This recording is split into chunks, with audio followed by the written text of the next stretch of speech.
I would like to invite Neha, our Vice President, to say a few words and introduce the speaker. So hi everyone and welcome to this ACM Goa talk. And we are very thankful to Dr. Neeldhara for agreeing to give this very interesting talk on a very important topic. So let me introduce Dr. Neeldhara.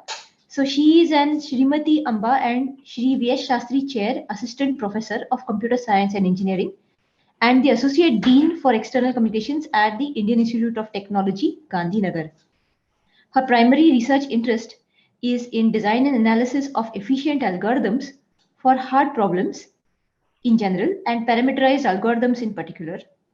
The problems considered are typically concerned with combinatorial optimization in the context of graph theory, social choice, games, geometry, and constraint satisfaction. So we are looking forward to introduction to this problem area and please go ahead, Dr. Neeldhara. All right, thank you so much.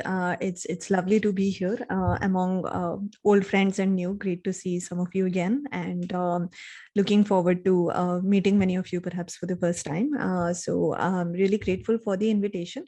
And my plan is to keep the talk fairly general and interactive. I'm praying that most of you have not seen many of these things before. Otherwise, there's a chance that some of you might get really bored. So please bear with me if this is something that you're already familiar with, but hopefully we will go some distance in terms of just getting a sense of what are the questions that people are excited about, what are the questions that people are trying to answer, and things like that in this broad area of fair division, which in turn is one of the pillars of what has I think what people have now come to call computational social choice. So I'll see if I have a chance to give a broader picture, but for now I want to sort of start with some sort of slightly concrete questions and kind of take it from there. Yeah, we can see your slides. Yeah.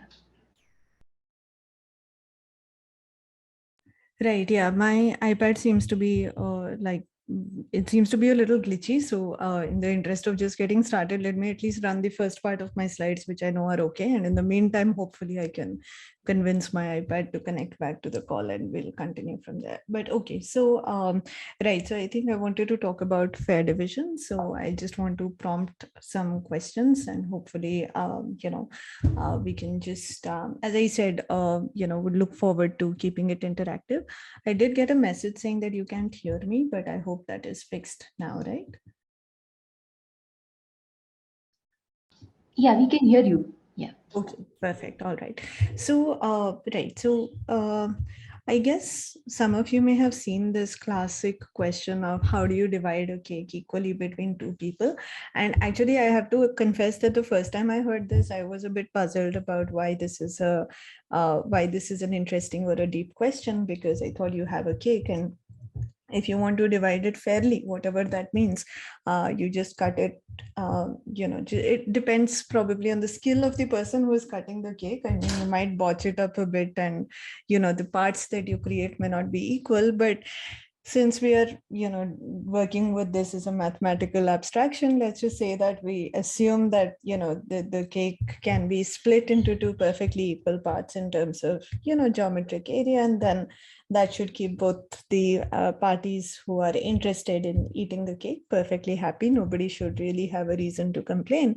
And that should be the end of a very short story. So, but as it turns out, people do worry about how do you cut a cake fairly between two people. Any guesses as to why what I just said about just taking a piece of a cake and, cutting it in the middle, let's say it's, a standard cake and you cut it into two pieces that have equal volume or equal area. Why does that not necessarily work? Why would, can you think of a situation where that would not be considered a fair division? Can you imagine why this is not always the best solution? Any suggestions in the chat? Or by the way, please feel free to unmute yourself. I don't know how this Zoom call is set up, but if you're able to unmute yourself, please feel free to do that.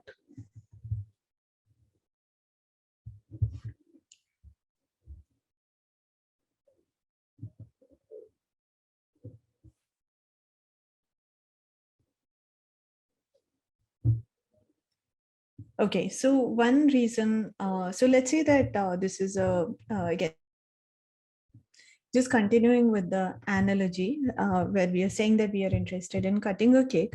Let's say that, the cake has a cherry on one side and icing on the other side. And let's say I cut it in equal halves, where it just so happens that the icing comes on one side and the cherry comes on the other.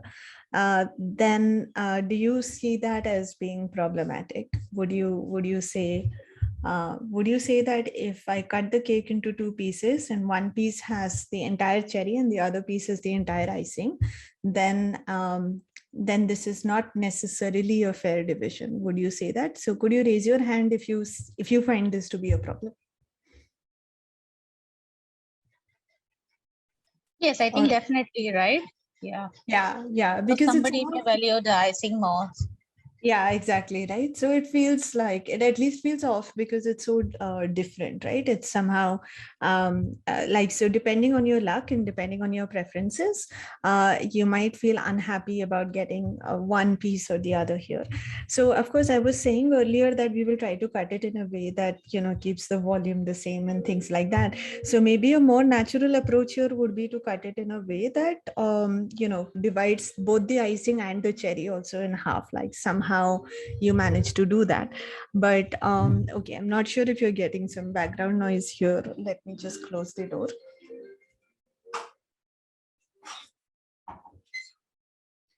So the key idea that I'm trying to hint at here is the fact that the cake or the object that we are trying to divide may not be homogeneous, it may not be uniform, and different people may like different parts of it in different ways, right? So it's possible that the cake is a simple homogeneous cake, it's a nice chocolate cake, all of it is uniform. I'm going to assume that everyone likes chocolate, because who doesn't? But yeah, I mean, jokes apart, let's just say that everyone likes the chocolate part of the cake equally, and let's say the toppings have two different styles. Then if we are in a situation where I really want the icing and you want the cherry, then it's really clear that we could do the division that I just said, and I get the piece I like and you get the piece that you like. But if for some reason we divide it that way, but the allocation is the opposite, then that would leave both of us kind of unhappy. And you could be in a more complicated situation where it's not so simple. There could be multiple toppings and you value them all differently, and probably the way the cake was cut, you're not happy somehow, with the piece that you got. That's completely possible. So no matter how messy the cake is, let's just say that you have a sense of how much you value, since we want to talk about this in a slightly, again, in a slightly abstract fashion. Let's say that you have a value for the entire cake, and let's just say that you give the entire cake 100 points. And if somebody cuts out a piece of it, you can immediately instinctively tell, okay, I like this piece up to 30 points, I like this piece up to 40 points or whatever, or I like this piece up to 90 points if it's a piece that you really value. So ideally, you want to divide a cake in such a way that a natural thing to demand from a division would be that each person gets at least, well, if there are two people involved, then each person looks at their piece and says, okay, at least I got 50 points, right? So that's at least half of the cake. Given that there are two people, that's a very natural thing to aspire to.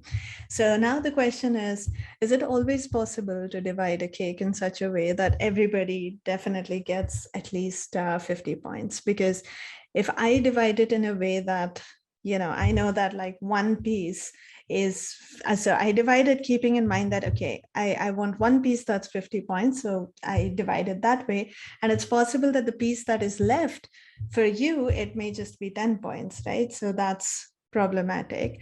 So that would not work. So can you think of a slightly different way of doing it so that both people get at least 50 points guaranteed, right? That's a question that's answered by classic protocol. So if you're already aware of it, then you're welcome to share. But if you can think of it and come up with your own, that's great too.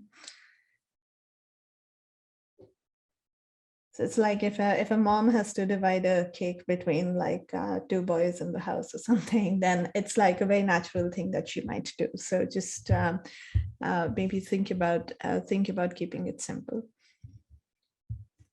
But if I cut a cake into two pieces and I take one of the pieces, then that will definitely not work, right? Because I might do it in a way that leaves you with a piece that you don't like as much as you should in a so-called fair division, right?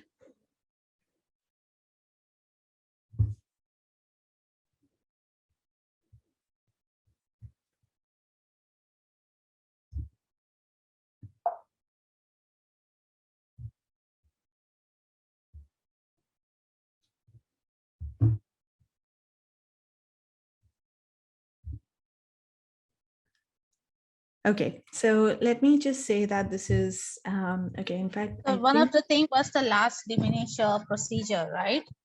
For cake cutting. Correct. In fact, I think that's even more general procedure than what I had in mind, because I'm looking at only two people. It's even simpler. So, okay, so maybe now I can actually write and you can see what I'm writing, yeah? So this protocol is called I cut and you choose, and this is the crucial thing.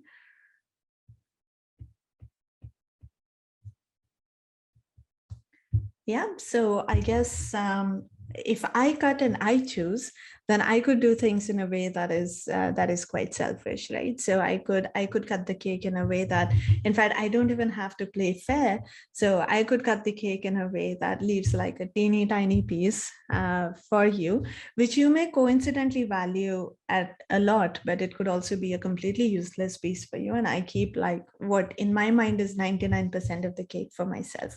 But if I know that the only way to divide the cake is that I get to cut it, but then you choose whatever piece is better for you, then I have to be careful, right? Because then if I take the cake, which I'm going to draw as the squiggly blob here, and I divide the cake in a way that is, unfair, let's say this is 60% and this is 40%, there's always a risk that I don't get this piece, and then I would be left with less than half of the cake. So to avoid this situation, the best that I can do is to actually divide the cake into two pieces that are equal from my perspective, okay? Because then no matter which piece the other person takes, I would still be left with half of the cake in my mind from the point of view of my preferences.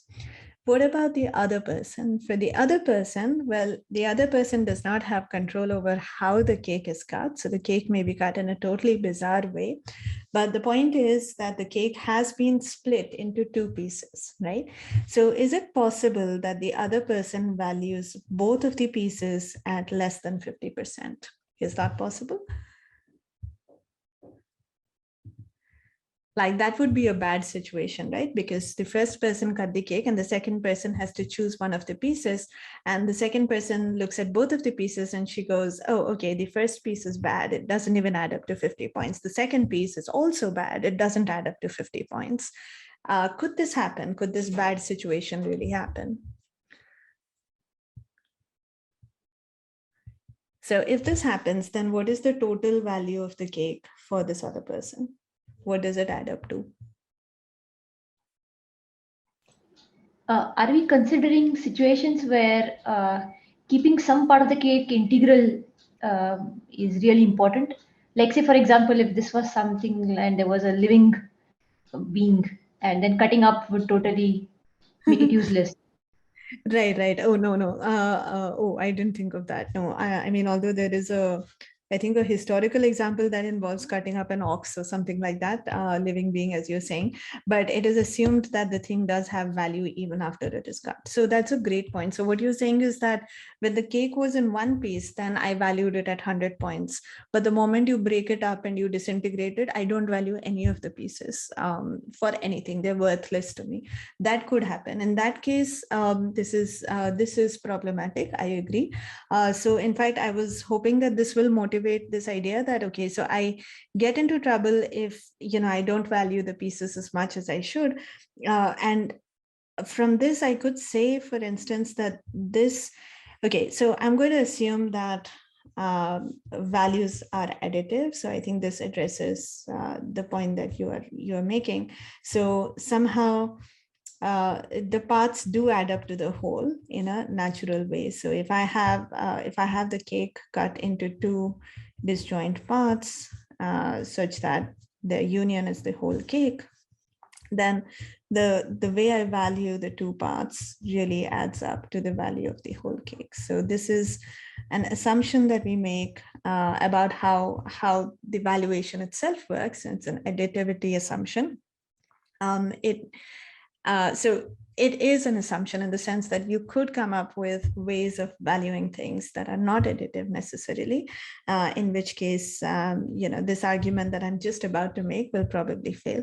But given this argument, basically by the pigeonhole principle, or however you want to refer to this, we do know that it's not possible for a person to not value either of the pieces at 50 points or 50%, because if both the pieces fell short, then you know that because of additivity, these two really have to add up to 100. But if they both fall short of 50, then they will not add up to 100. So we know that there exists a piece which I value at least. It could be exactly 50%, but at least 50% for sure. So it cannot be that both of them fall short.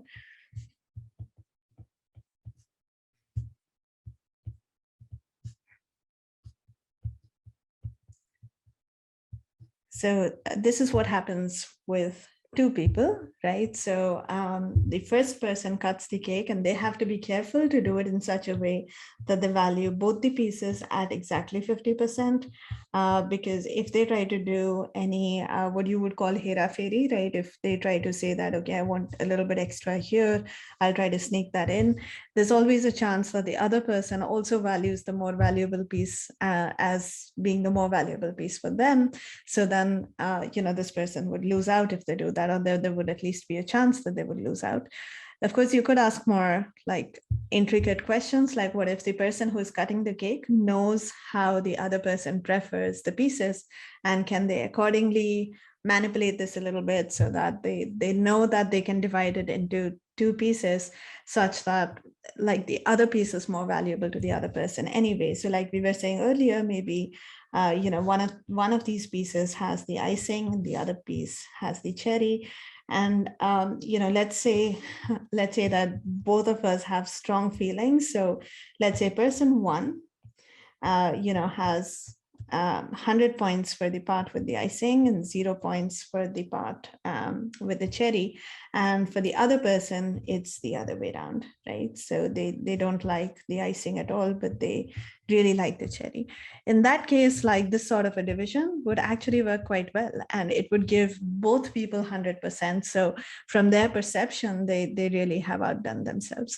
But as a general strategy, this would be risky for the other person, not knowing, if your preferences are complementary, then you can do this. And especially if you know the other person's preferences. But if you don't know the other person's preferences and your preferences are identical or similar, right? If they're contentious as opposed to being complementary, then also it may be difficult to, do things in a way that gives you more than 50%. But 50%, that you can guarantee. So you can always guarantee that you get at least half of the total value that you have for the item. And such a division is called a proportional division for natural reasons, because you get a proportionally fair share of the cake, right? So there are n people. And what you would want is everybody gets 1/n value. And what's crucial is that they get 1/n of the value from their perspective. So it may be a cheaper or more expensive piece from the perspective of some other person, but for every person, you look at the piece of the cake that they got, and they should value it at 1/n if there are n people trying to divide an item amongst themselves. So this is proportionality, and you could think of it as a fairly fundamental and an easily agreeable criteria, right? Most people would say that, yes, of course, you want your division to be proportional. And can you always come up with a proportional division? That's one question sort of to ask ourselves, right? So, so just keep that at the back of your mind. But before talking about what's possible and what isn't, I want to switch and talk about, like, are there other notions? Are there other notions of properties that we would want from an allocation, right? So what does it mean, once again, to talk about fairness? Maybe the pieces should be together, right? For example, if we have 3 people, so they would prefer it to be adjacent. So by the pieces being together, you mean that you don't want people to get like multiple small slices? You want them to get one contiguous chunk of the cake? Is that what you meant, or something else? Yeah. Right. Yeah, I mean, it turns out that there are algorithms for dividing a cake, which would end up actually splicing the cake into many small crumbs. But I think most of them can be adjusted so that they don't do that, and you get continuous chunks. Maybe like I forget exactly how it goes, but except for one person who may end up with some crumbs, I think everybody gets a nice continuous chunk. And that's, I think, a property that, yeah, I mean, it definitely makes sense. It's a nicety property. It's also like, I mean, if you were to substitute cake for like something that you would actually be interested in, so hopefully, this was clear from the start, but I should have emphasized it right away, that this notion of a cake, of course, is a metaphor for, real world resources that we are interested in dividing. So this may be land or water or time, things like that, time, attention, and so on. So it's much easier if your division is contiguous, like you were just saying, because then that's an easier division to implement typically. If it's something that just keeps breaking the resource down into infinitesimally small pieces, then that's not just so pleasant to handle. So you would definitely want an allocation that gives you contiguous pieces. And I think for the most part, that is actually doable. If you have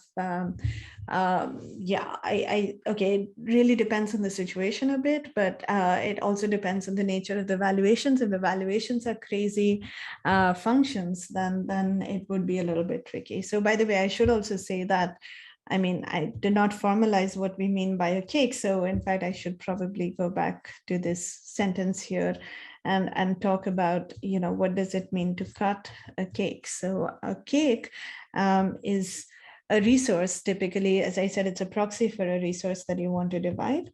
And there are typically, I think, 2 kinds of resources that you want to sort of consider. I would broadly think of them as being divisible and indivisible, although some people would think of it as continuous and discrete instead. So depending on what you're reading, you will see different sort of terminologies. So I have a question. Are we always assuming that the preference of the, let's say in the 2-party case, the preference of the other party is known? Because if you see both assign 100% priority to, let's say, the cherry, but one person feels that the other person is giving 0 value to the cherry, and they keep the cherry for themselves and they cut the cake half that way, then basically one person is completely happy and the other person is not. So is this a step in the 3-step thing, like cut, choose, and is there a step before that where you announce your preferences? So from the point of view of this protocol, I think we just assume that people know their own preferences, but that the preferences are not public, like you were just saying. But once the preferences are public, that brings up additional follow-up questions, again, exactly as you were suggesting, right? So there's a possibility of manipulation, even to the point where, how do you make your preferences public? You would probably announce them somewhere. So there's, again, I think, a whole set of questions that people ask, where if everybody knows what algorithm is going to be used to determine the division, then does it make sense for me to report my preferences truthfully? Do I have an incentive to, like, I might really like the cherry, but maybe if I pretend that I like it a little less, maybe I'll actually get more of it, right? I mean, although that sounds counterintuitive, because of the complex ways in which some protocols can work, it may actually make sense to report your preferences differently from the true ones. So protocols which are robust against this kind of manipulative behavior are called strategy proof, and I think the general social choice literature, and also for fair division in particular, you would want to come up with an algorithm which is not vulnerable to this kind of bad behavior from the agents, right? So that I have no incentive to report my preferences differently from the true preferences. And of course, you could also ask if the preferences are indeed sufficiently different, like can the protocol take advantage of it and maybe not just stop at giving everybody just the bare minimum demanded by proportionality, but maybe you can actually make everyone happier than one end. Again, happy is a fuzzy word. I would for now just take the sort of boring point of view that an agent's happiness is proportional to the value that they're deriving from the piece that they get.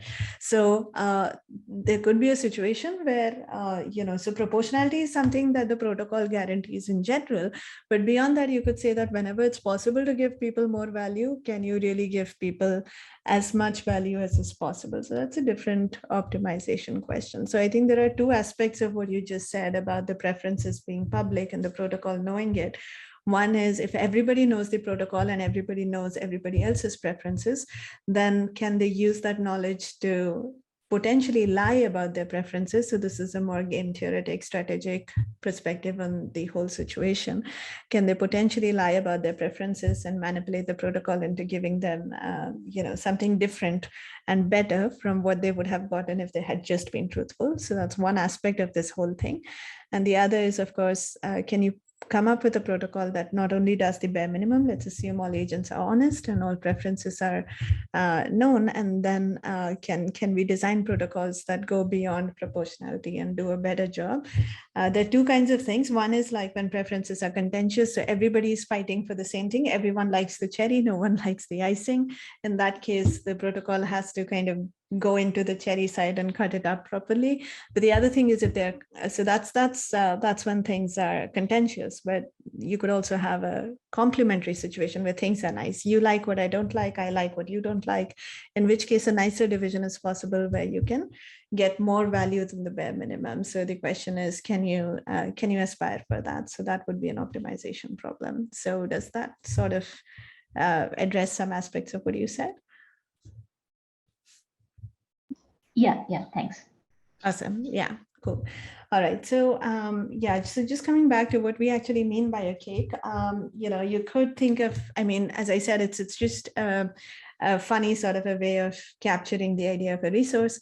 And again, depending on what you're reading or listening to, resources are typically classified as divisible or continuous, and indivisible or discrete. So, and another way of thinking about resources is also whether, and I think these are terms that are literally used in the literature again, so goods and bads. So for now, when I think of cake, as I said, jokingly somewhere in the middle, everybody loves chocolate cake, but it's conceivable that there's somebody who doesn't like it as much, right? And again, there are things that you may want to divide, which are not necessarily things that are desirable. So an example of this would be rent in a shared apartment or chores at the house. So you have to decide who does the mopping and who does the cooking, who does the laundry. So these are things that you don't want more and more of. You want as little of this as possible. So these are typically called chores or bads, and things that you want more of are called goods. Typically items by default refer to goods, but they could kind of refer to both kinds of things.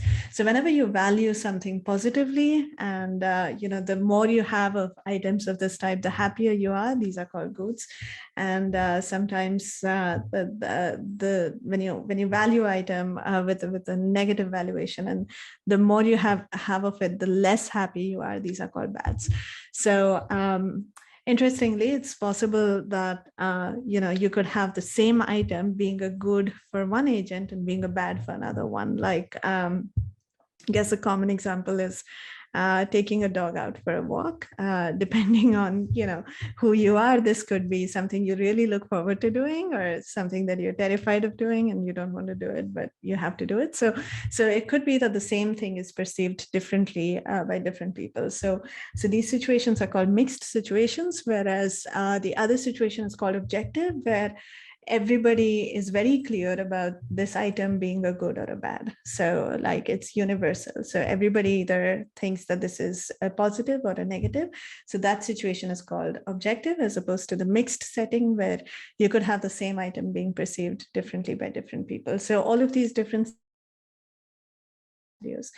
But so just coming back to the more higher level division of divisible versus indivisible. So in the divisible setting, the formalization is typically that you think of the cake as sort of this interval from 0, 1, and you're really trying to divide this interval you want to partition the interval into n pieces, which basically, if you take the union of it, you recover the entire interval. So ideally, you want to allocate every point in this interval to some agent, and you want to do it in such a way that, again, makes everyone happy. So we're going to come back to that in a minute. But in the indivisible setting, essentially, you think of this as, a set of some m items, and you're trying to, again, allocate each item to some agent, so one of these n people.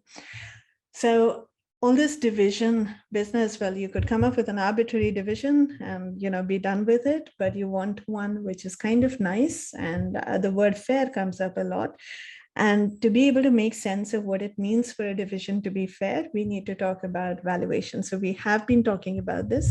And this is really at the heart of what makes this an interesting problem, because if everybody had the same perception of the world, then this problem wouldn't be so interesting, right? Because if we all viewed the resource in the same way, we valued different parts of it in exactly the same way, we were a very homogeneous population, then we could just ask any of us to truthfully and fairly divide the resource in a way that, let's say I think every piece is equally valued, but then everybody feels exactly the same way, and each one of us could just pick a piece and be done with it, right? So if all of us look at the world the same way, then the world, or at least this class of problems, would be kind of boring, right? So the idea is that different people value things differently, and that's the more general sort of a setting. And in the 0-1 setting, I think you could, in the cake setting, you could think of the evaluations essentially as being given by functions over 0-1. And if I ask you how much do you value a piece, you could just integrate the function over that interval, and that would be that would be an indication of how much you value the piece. And that's at least okay. It's a bit of a simplification of how you could think of valuations. This is one way of doing it. In terms of indivisible items, you could just give me for every subset of items, you could just tell me how much you value that particular subset. Okay. And again, if you make an assumption like additivity, it's just enough for you to tell me how much you value each individual items, and I can figure it out for the subset by adding up your values for the singleton items. Okay.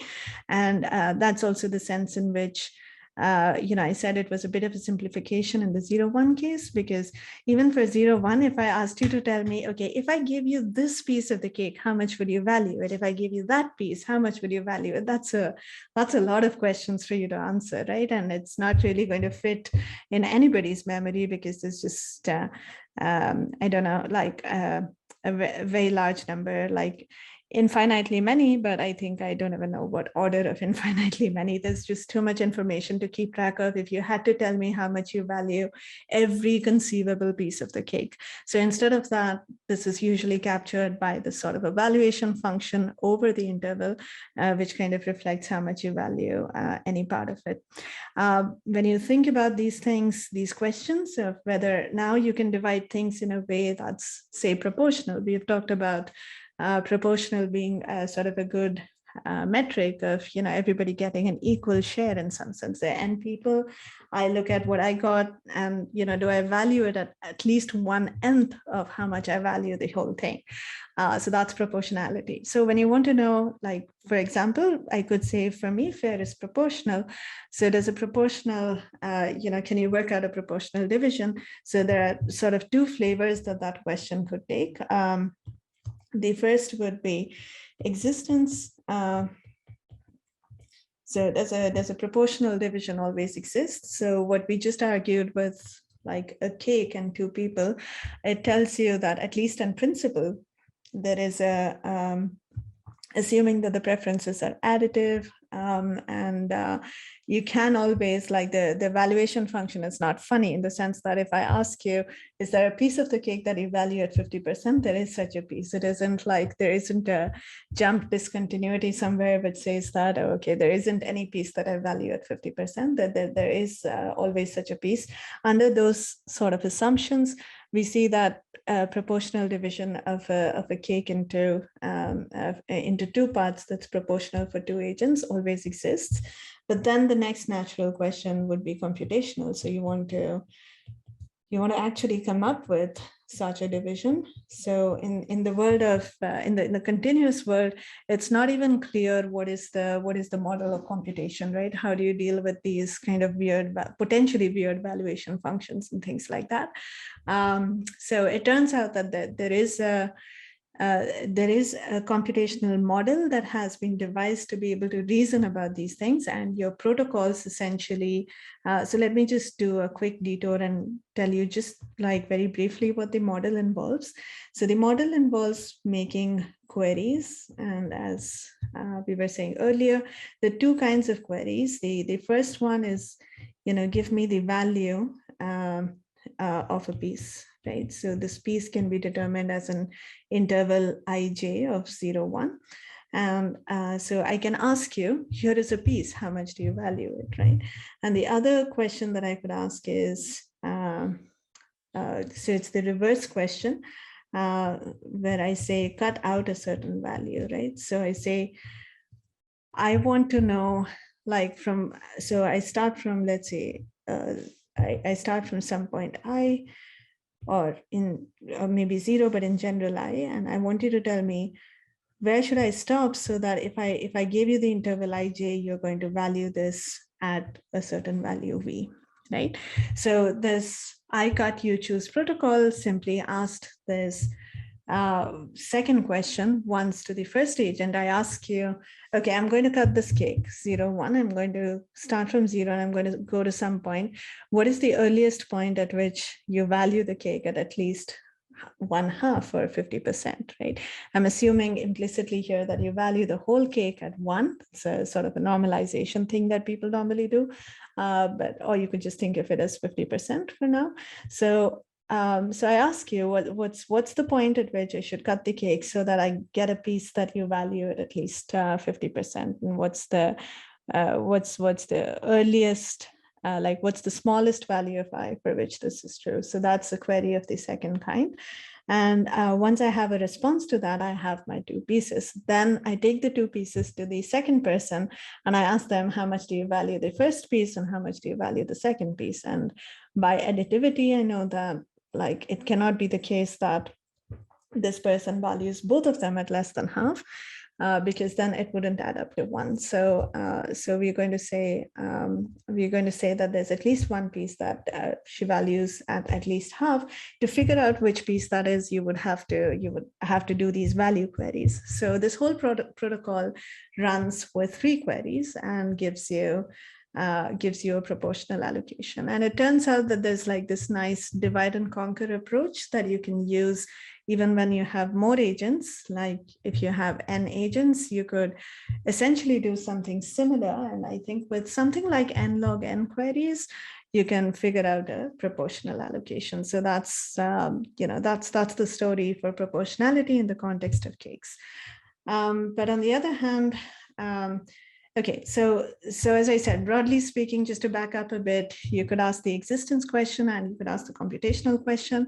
And in the world of cakes, the computational question, it's not even immediately obvious. How do you measure the efficiency of an algorithm? That's why there's this query model in which it's done, where you propose that your protocol be described in terms of these two natural queries, which is given a piece, how much do you value it? And given a value, can you give me, show me a piece which you value at least that much? And that's the two queries that you can use to define your protocol. And now I want to switch gears a little bit and think about, just back up and think about this question of fairness. So we've talked about proportionality as a natural sort of candidate, but are there other notions of fairness that you can think of? So I think it was already mentioned that you may want your chunks to be nice and contiguous. So that's I think that's a property of the division itself, that you want it to look nice and practical. But can we also think of something that would reflect either individual happiness or societal happiness in some ways? So any other suggestions for what you would consider a fair way of dividing some resource, whether it's divisible or indivisible, it doesn't really matter. I'm just looking for a general idea of what you would consider. So if I divided, a bunch of gifts among all of you, sadly, I don't have actual gifts to demonstrate this with, but what's, like, let's say you do this with a bunch of kids, right? Can you think of like a natural thing that kids do? I mean, first they're curious about what they got, but what happens after that?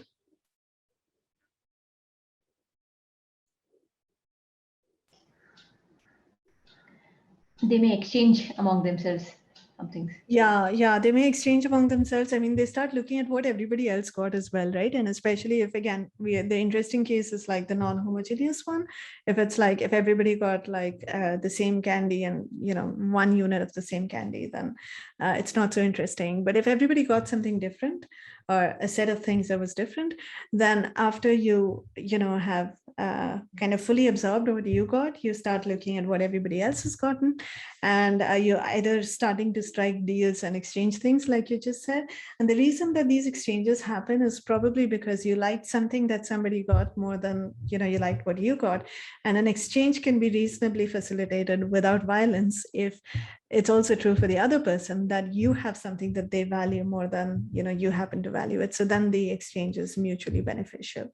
So this notion of like people looking at what other people got and experiencing a sense of worrying about how much value. So I'm now with proportionality, I only cared about how much I got, right? I just wanted to make sure that I have 1/n of the total value.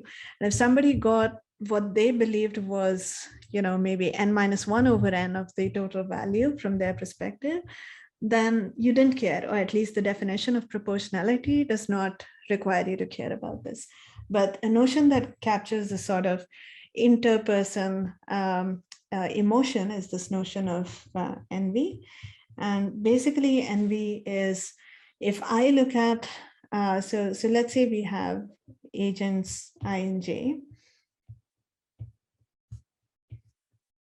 and they have received bundles bi and bj. So let's look at this from i's perspective. So I has a certain value for their own bundle, which I'm going to call vi is the valuation function for I. So vi is how much they value their own bundle, and vj is okay, so I don't want to go to vj yet. I still want to look at vi because I'm focused on i's perspective. So vi of bj is how much agent I values j's bundle, right? So so when do you think there will be envy between I and j? So we're going to say I envies j if, and what sign should I put in here?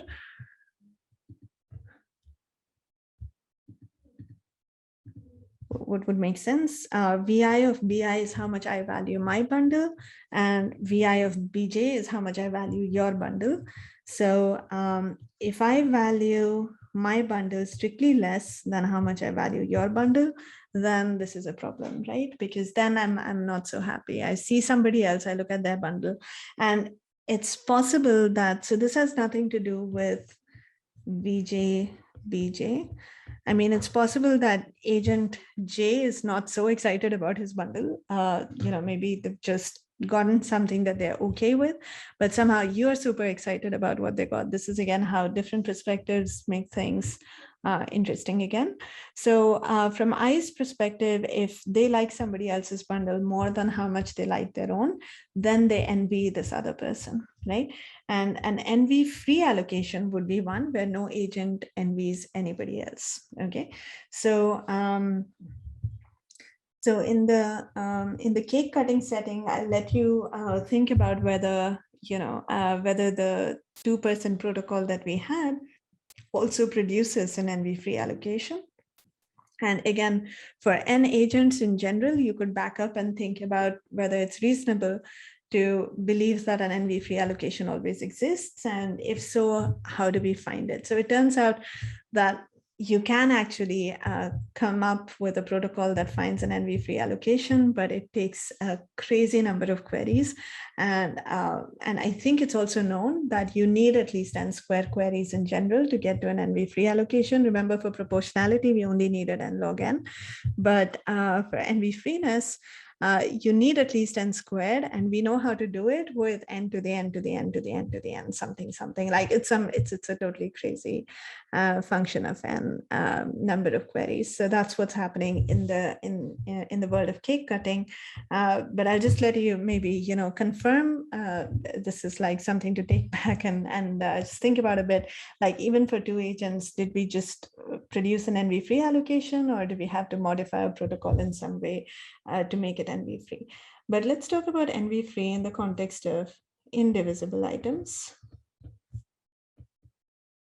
So for indivisible items, it turns out that coming up with the whole setting is a little bit trickier. So let's again think about this. So for indivisible items, remember, you have, like, it's not a continuous interval that you're trying to divide. You have a certain set of goods, and you're trying to figure out who gets it. So let's say that there's just like, this is probably the smallest example that you can come up with. For an example to be interesting, it has to have at least two agents, otherwise there's nothing to divide. So A1 and A2, and there has to be at least one item, because otherwise, again, there's nothing to divide. And let's say both agents value this item at 1, and this is an indivisible item. You cannot cut it up in half. It's like a piece of a diamond or something, right? You cannot split it in half. You cannot split it in any way, in fact, and you have to, you have to give it to one of these two agents. So, so what can we say here? Like, can we come up with a proportional allocation? Can we come up with an envy-free allocation? So it's just like one item which is valued very highly by two agents, and you have to, you have to figure out how to come up with an allocation that keeps everybody happy. So what can we say about this situation? Any thoughts?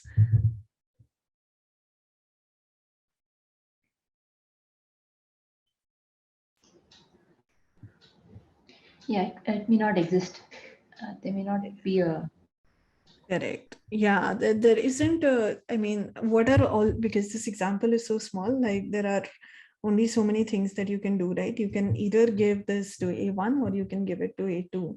There is this other possibility, which is to not give it to anybody. That's so in some sense that sounds like cheating, and I think you may have implicitly assumed that that's not even possible. It depends on how you define an allocation, right? So if your concept of allocation is that every item must be given to one agent, and I think that is how I defined it in passing.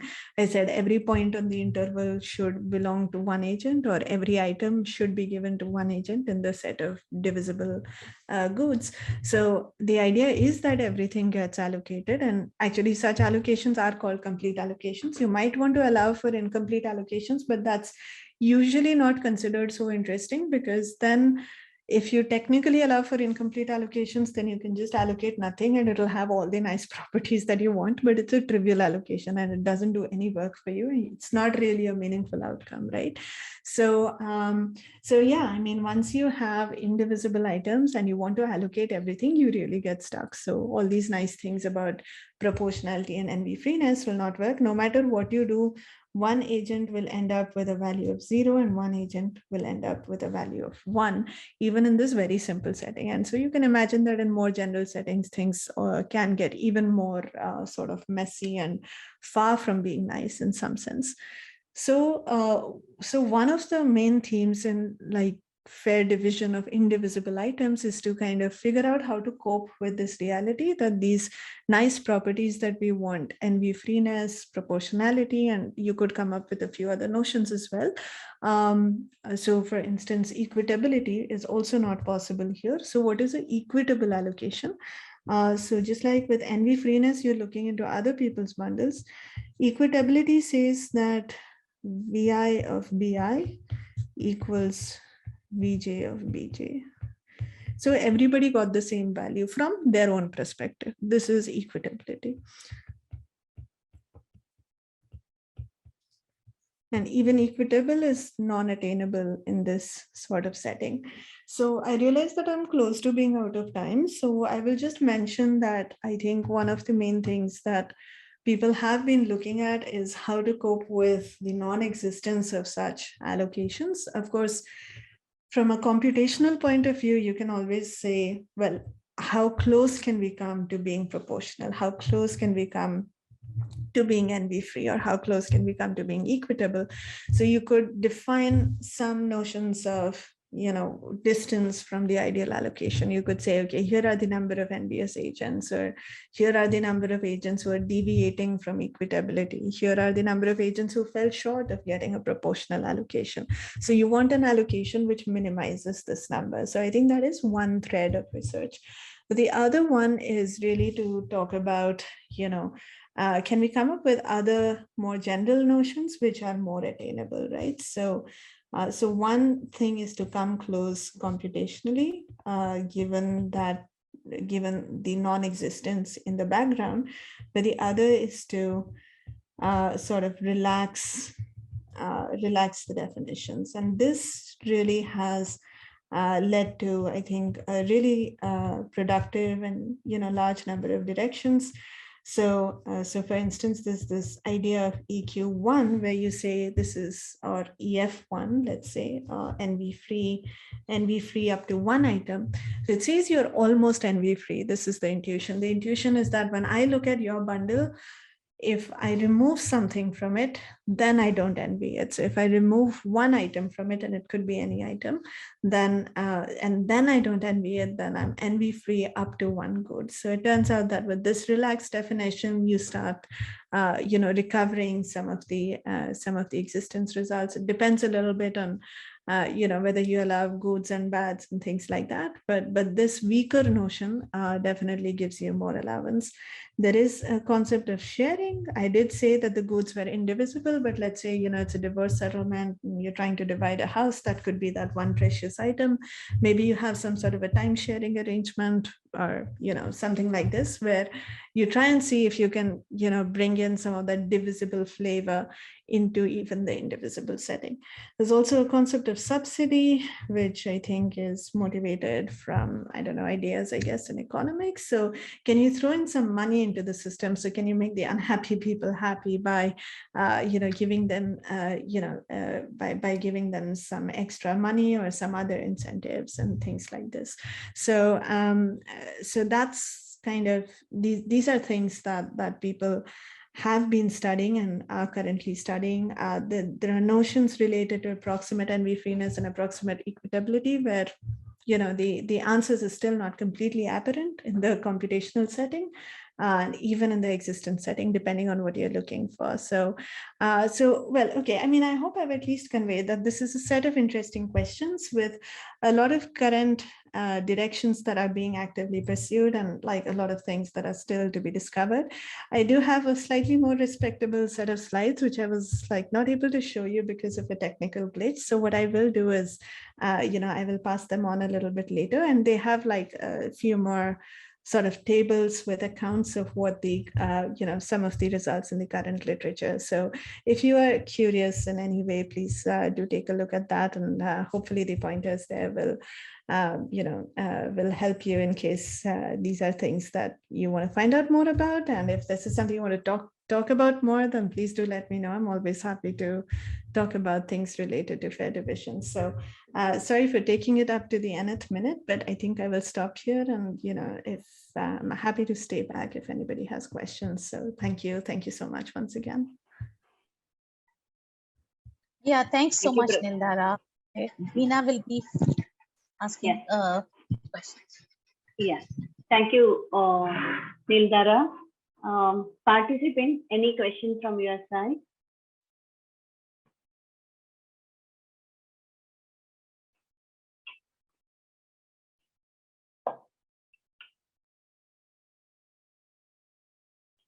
Students? Yeah. So there is a question. Please go ahead.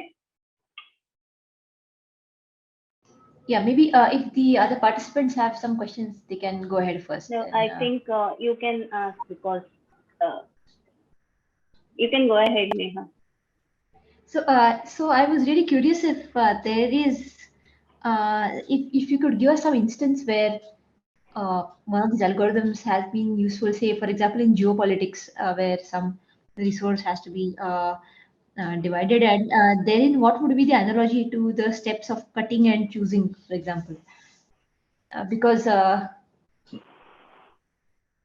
it's not very clear what would be the analogy in a real world problem where there is contention. You are muted.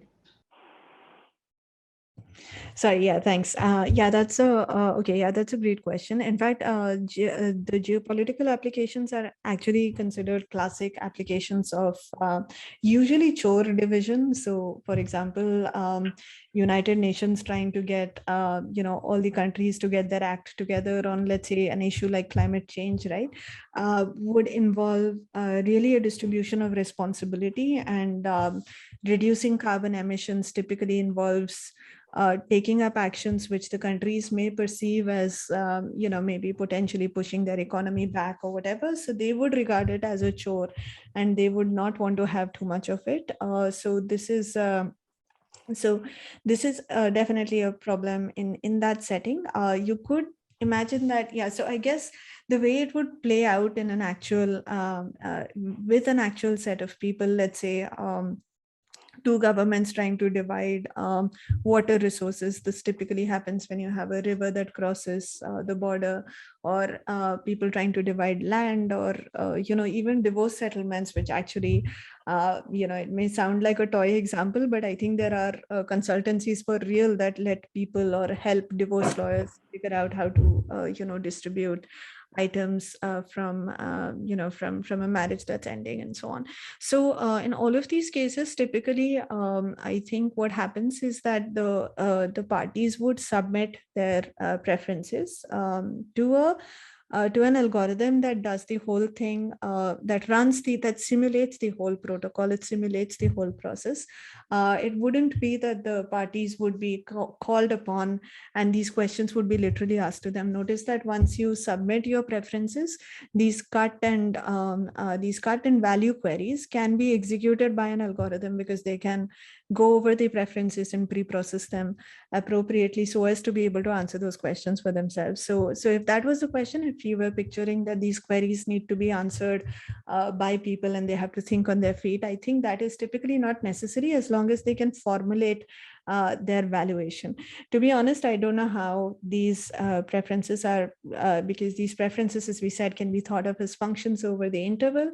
I'm not sure exactly how these functions are captured, let's say, by governments or bureaucrats, and how they describe them. But often I would say that for example, the climate change example that I gave can really be modeled in the indivisible sense, where it is much easier to describe your utilities, right? So you have like let's say chunks of things that you may be called upon to do. So certain tasks, so you might say, okay, we are going to request you to close down these factories, or we are going to request you to reduce your carbon emissions by a certain amount by doing XYZ tasks.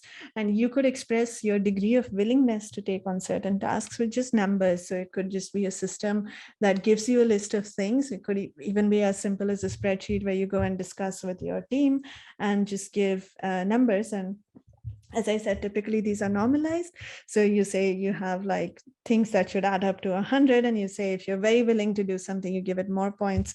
And if you're absolutely unwilling to do something, you give it less points. And then the protocol or the algorithm would sort of crunch these numbers and take it from there. So all of that work will just happen with the algorithm behind the scenes. One place to see this play out is a website called Splitit, where you can actually, so they have a form, you can fill it out with toy values, and it will actually email you or show you the answers. It might email you because it has this fun example of distributing credit on a group project. So I don't know if any students are watching, they might be interested. If you have like an assignment that you did and it was 3 people and you have to report who did what, instead of bickering about it, amongst yourselves, you could each go and privately fill out this form where each of you specify how much you think the other 2 people contributed to the project. And this guy will consolidate this information and send all of you an email with a division of credit that is fair in the sense of respecting some of the properties that we talked about. So for this particular example, I think, to be a little more explicit about the set of properties, but maybe it's a story for another day. But I was just saying that Splitit is a fun website. They also have a companion app, and you can definitely try it out. Thanks. That seems really useful, especially for group projects and so on. I'll check it out. Right. Yeah, I see that there's a question. Sorry? So would something similar apply to, say, example, like a bad cake problem, right? So example, if you need to do some beach cleaning. Right. Sorry, could you repeat like the first part of what you said, because I missed that? Like a bad cake problem, how do you divide a bad cake problem? Right. Yeah, that comes back to the idea of bads or chores. That's correct. Yeah. So the website which has the credit distribution things, Splitit, I just dropped a link to that in the chat. I think there was a question addressed just to me, the names of the computer algorithms to solve such problems. I don't know if these algorithms go by names. I mean, there's, so for example, the one with 2 people is so popular, it's just called the I cut you choose protocol, as far as I know. And I think, so for example, the n-log-n algorithm, I think is just attributed to its authors. So it's, I would say that papers you read might refer to it as the even pass algorithm, because I think they came up with it. And I hope I got those names right, but yeah, so on and so forth. So if you're really looking for these algorithms, you might want to try keywords like NV freeness or equitability or fair division. I think if you search for these, you will typically find most of the relevant algorithms. And as I said, I'll hopefully have a bit of a follow-up with more specific links that you can take a look at if you're interested in more. Yeah, so I hope that answers your question to some extent. Thanks. Any more questions? Just a small one. Maybe are there, like, say, for example, the interval problem where the want to cut over the interval 0 to 1? Are there algorithms where the number of cuts that you can make or the number of contiguous pieces that you can have, that's a specified constraint? Okay, yeah, that's a great question. Off the top of my head, I'm not sure. I think so some of the protocols would automatically have a bound that comes off of the protocol. So, for example, the divide and conquer algorithm would not make more than so many cuts, because because there are only so many steps in which a cut is invoked in the first place. But to give it as a specific constraint to the algorithm, yeah, that's a great point. So you would, of course, need to make at least n-1 cuts to get n pieces, but an algorithm may typically easily make more than those many cuts because, as I think Maria was also saying earlier, you might end up getting these crumbs or these pieces, which you then piece together, and you tell a person that this chunk and that one is yours. So to explicitly pass on the number of cuts as a constraint is, I think, an interesting variant. And maybe it's been studied. So I have to confess that I'm a little more familiar with the indivisible setting. So, but I'm happy to find out offline if this has been explicitly considered, and I'll be sure to let you know. Yeah. Great, thanks. So, I mean, it appears that they may not be like a proportional sort of a solution. Yeah, I guess once you constrain the number of cuts, it's conceivable that it also limits what you can achieve. But then once again, you could say that, okay, I mean, I'm only allowed to make so many cuts, and within that constraint, what's the best that you can give me? That seems like a totally valid question to ask. And yeah, based on that, and I think it's definitely more relevant in the cake setting, because in the good setting, I was thinking of if there's an analogy to that. I'm not sure. So in the good setting, I mean, one thing that comes close to the cake setting, and there's like a lot of back and forth, is when the goods are actually imagined to be on a graph, and you want all the pieces to be connected, all the pieces that somebody gets, you want that piece, that induced piece in the graph to be connected as well. And when the graph is a path, this starts looking a lot like a cake. And you can think of like these connected pieces as subintervals in the graph. And you could say that, yeah, I mean, instead of looking at just one interval, you can relax it a bit and say that you only allow for so many chunks, essentially, or something like this. But yeah, in terms of bounding the number of cuts, I think, as I said, I think since, yeah, cake cutting is like a very, very well-studied problem, I think optimizing for, I think this basically amounts to optimizing for the crumbs and making sure you're not like doing too many small pieces.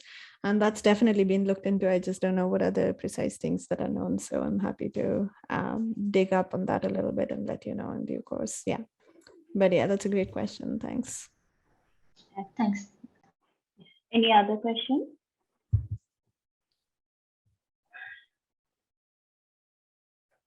Okay, since there are no more questions, on behalf of ACM Goa chapter and all the participants, we would like to thank Professor Neeldhara for that informative presentation.